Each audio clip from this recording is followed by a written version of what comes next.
नमस्कार दोस्तों, स्वागत है आप सभी का अपने YouTube channel shoot the target point में। दोस्तों, कल के वीडियो में हमने मौलिक अधिकारों से संबंधित चर्चा की थी। आज हम चर्चा करते हैं उसी कड़ी में आगे, समानता का मौलिक अधिकार।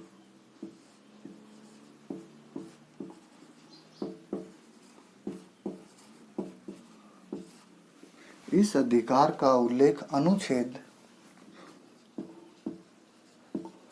14 से 18 के बीच किया गया है।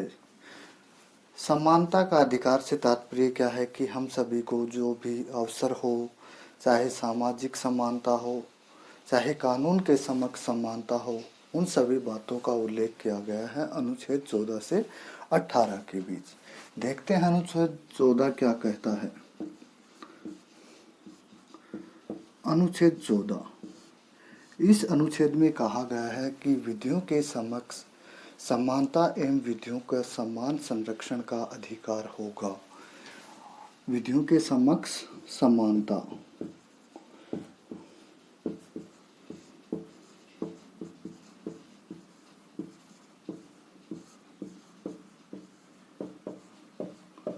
समानता एवं विधियों का समान संरक्षण।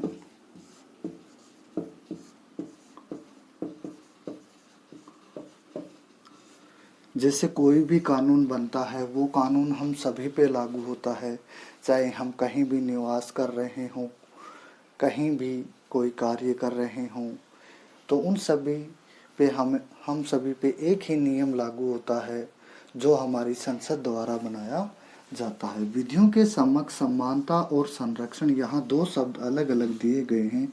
इन दोनों शब्दों के बारे में देखते हैं।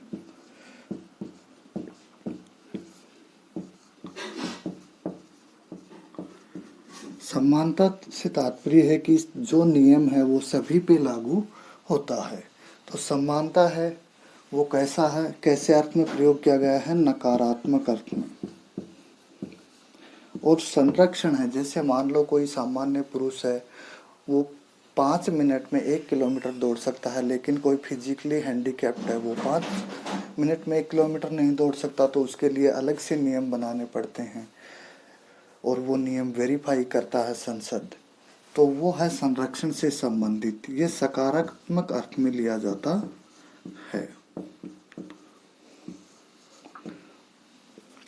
विधि के समक्ष समानता है, यह शब्द ब्रिटेन से लिया गया है और संरक्षण शब्द है वो अमेरिका से लिया गया है। अब विधि के समक्ष समानता एवं संरक्षण है, ये नियम किस किस के ऊपर लागू नहीं होता है, किसके ऊपर यह अपवाद है? तो वो है दोस्तों राष्ट्रपति। राष्ट्रपति पे ये नियम लागू नहीं होते हैं, सांसदों पे ये नियम लागू नहीं होते हैं, विदेशी संप्रभु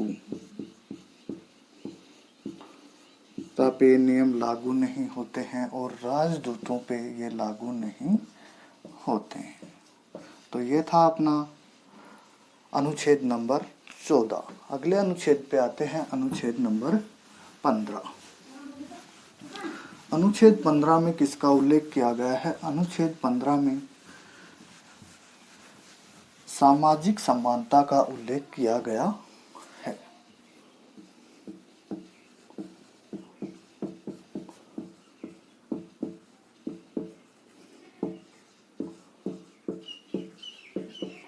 इस अनुच्छेद के 5 भाग हैं, वो क्रम से देखते हैं कौन कौन से हैं। अनुच्छेद 15(1), अनुच्छेद 15(1) में राज्य के प्रति निर्देश दिए गए हैं।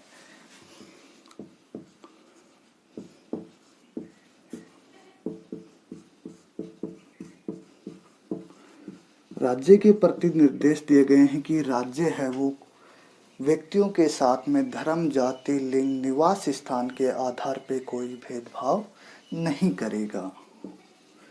किस आधार पे? धर्म, जाति, लिंग और निवास स्थान के आधार पे। भेदभाव नहीं करेगा।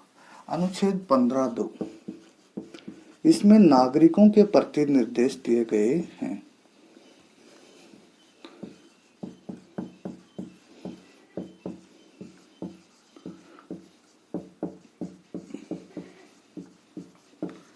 इसमें नागरिकों को कहा गया है कि नागरिक भी एक दूसरे के साथ धर्म, जाति, लिंग, निवास स्थान के आधार पर भेदभाव नहीं करेंगे। अनुच्छेद 15(3), अनुच्छेद 15(3) में कहा गया है कि राज्य महिलाओं और बच्चों के विकास के लिए विशेष नियम बना सकते हैं। किनके विकास के लिए? महिलाओं और बच्चों के विकास के लिए विशेष नियम बना सकते हैं। अनुच्छेद 15(4) और 15(5) का समांतर अध्ययन करते हैं। अनुच्छेद 15(4), इस अनुच्छेद में SC, ST और OBC के बच्चों को सार्वजनिक शिक्षण संस्थान में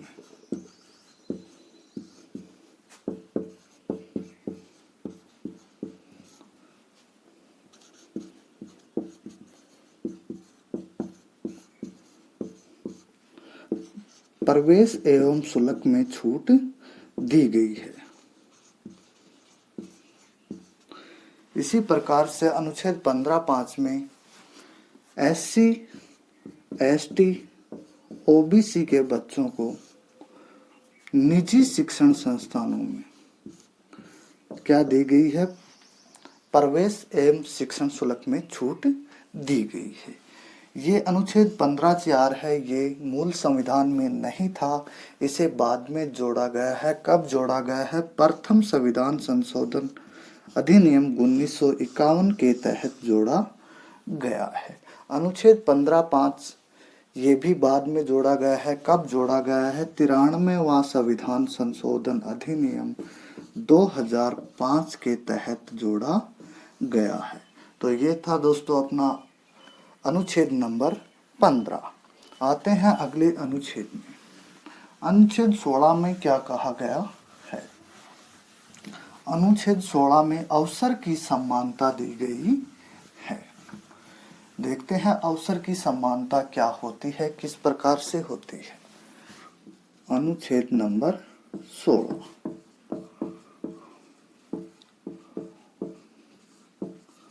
अवसर की समानता। अवसर की समानता है, इसमें राज्य को निर्देश दिए गए हैं कि राज्य है वो प्रत्येक नागरिक को अपने अधीन सेवाओं में समानता का अवसर देगा। दूसरा पॉइंट कहा गया है कि लिंग, धर्म, जाति और निवास स्थान के आधार पर कोई भेदभाव नहीं करेगा। तीसरा पहला पॉइंट देखते हैं कि राज्य के अधीन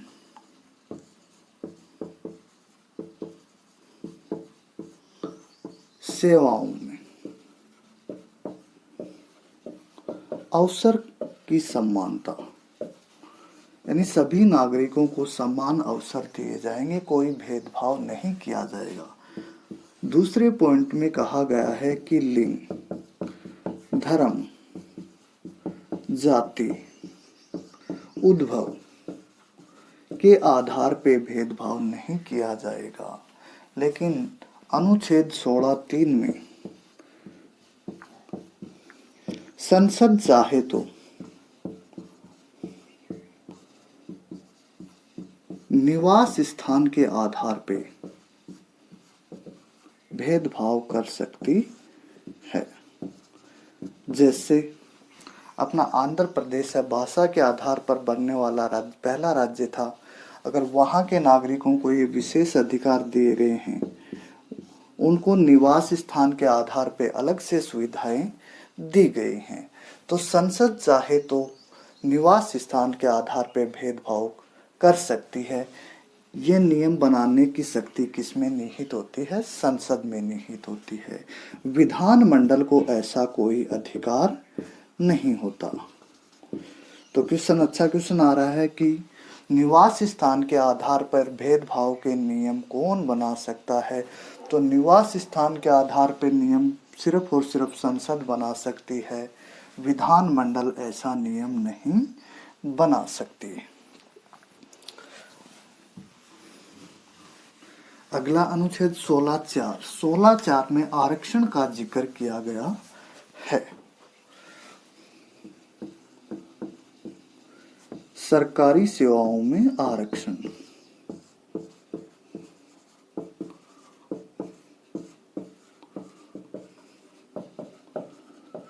पहले आरक्षण है वो 2 आधारों पे दिया जाता था। कौन कौन से आधार? पहला आधार था शैक्षिक,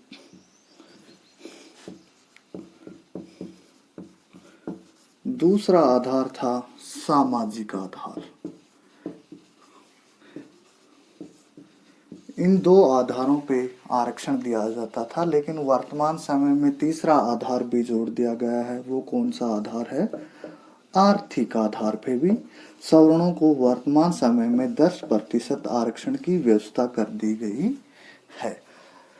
तो देखते हैं आरक्षण किन किन को दिया जाता है। आरक्षण उसी समुदाय को दिया जाता है या तो वो क्या हो, अल्पसंख्यक हो। क्या हो? अल्पसंख्यक, यानी समाज में उनकी संख्या है वो कम हो।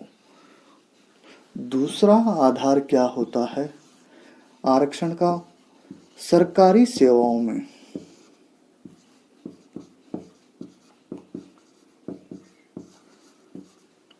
पर्याप्त प्रतिनिधित्व नहीं हो, ऐसे वर्गों को आरक्षण दिया जाता है। सरकार ने को परिभाषित करने के लिए कुछ एक आयोगों की स्थापना की है। वो आयोग कौन कौन से हैं जिनके आधार पे आरक्षण की व्यवस्था की गई है? पहला आयोग आया था काका कालेलकर आयोग। यह आयोग पिछड़ेपन के आधार को परिभाषित करने में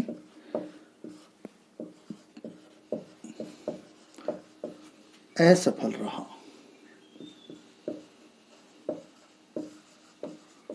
पिछड़ेपन के आधार को यह परिभाषित नहीं कर सका। दूसरा आयोग आया मंडल आयोग। यह आयोग कब आया? यह आया 1979 में। कब आया? 1979 में। इस आयोग ने पिछड़ेपन के आधार को परिभाषित किया और इसी आयोग की सिफारिश पे 1991 में वीपी सिंह की सरकार द्वारा ओबीसी को 27% आरक्षण दे दिया गया। ओबीसी को 27% आरक्षण किस आयोग की सिफारिश पे दिया गया? तो वो था मंडल आयोग की सिफारिश पे। इसके बाद में तीसरा आयोग का गठन किया गया, वो था इंदिरा साहनी आयोग।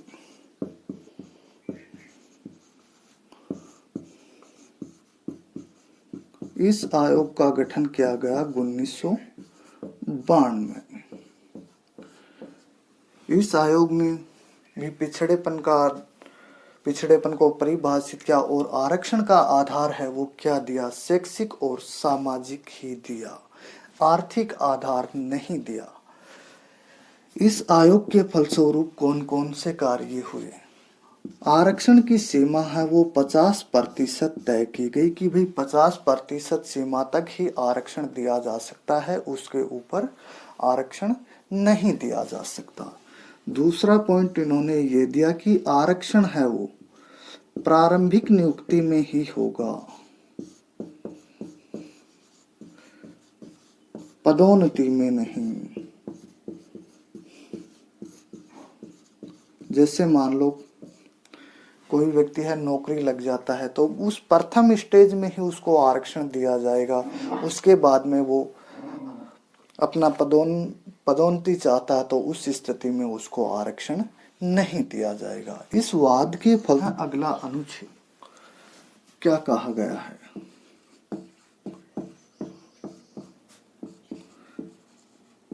अस्पृश्यता का अंत। इस अनुच्छेद के तहत अस्पृश्यता का अंत किया गया है। अस्पृश्यता क्या होती है? जैसे पहले के समय कुछ एक जातियों को अछूत समझा जाता था, उनको हम पास में नहीं बैठने देते थे, तो उन सभी का उल्लेख किया गया है इसमें। और वो अछूत का व्यवहार है वो इस अनुच्छेद के तहत क्या कर दिया गया है? समाप्त कर दिया गया है। ये जो अनुच्छेद है ये कैसा अधिकार के तहत आता है? तो ये आता है निरपेक्ष मूल अधिकार के तहत।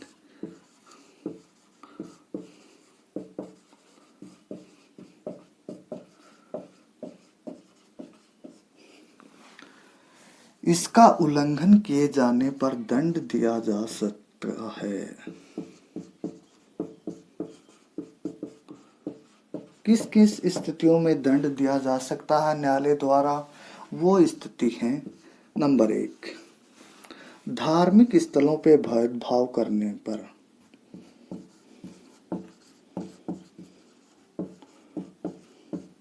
दूसरा, किसी व्यक्ति को जाति सूचक शब्द कहने पे।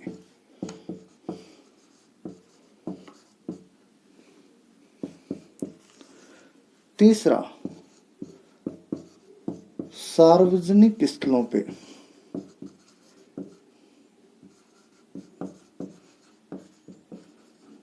अपमान करने पर। इन स्थितियों में न्यायालय द्वारा दंड दिया जा सकता है अस्पृश्यता का उल्लंघन करने पर। तो ये था दोस्तों अनुच्छेद नंबर 17। अनुच्छेद नंबर आता है 18, उपाधियों का अंत। अनुच्छेद 18 में क्या कहा गया है? उपाधियों का अंत। इस अनुच्छेद के तहत जो पुराने समय में राजा महाराजाओं के समय में उपाधियां दी जाती थी, जैसे हम अपने मान लो कि राजा अकबर था, उसने सम्राट की उपाधि धारण कर ली, बाबर था उसने गाजी की उपाधि धारण कर ली, और कोई राजा थे जैसे जयपुर वाले राजा थे उन्होंने सवाई की उपाधि धारण कर रखी थी। तो इन सभी उपाधियों का अंत कर दिया गया है अनुच्छेद 18 के तहत। वर्तमान समय में सिर्फ और सिर्फ 2 क्षेत्रों को छोड़कर सभी क्षेत्रों में उपाधियों का अंत कर दिया गया है। वो 2 क्षेत्र कौन कौन से हैं? पहला क्षेत्र है शिक्षा का और दूसरा क्षेत्र है सेना का।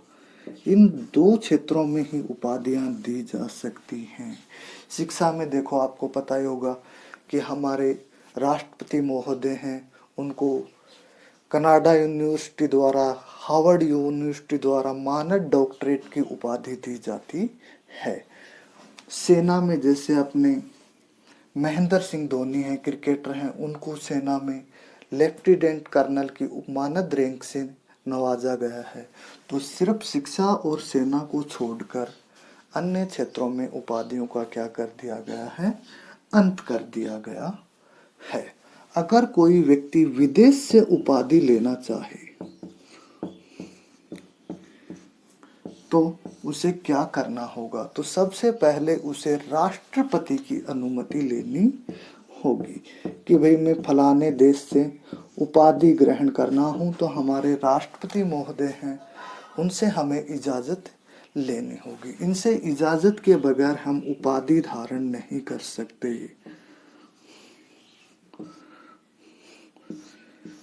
तो ये था दोस्तों अपना समानता का अधिकार अनुच्छेद 14 से 18। वीडियो आपका कैसा लगा कमेंट बॉक्स में कमेंट करके ज़रूर बताएं एवं चैनल को शेयर और सब्सक्राइब करना ना भूलें। धन्यवाद।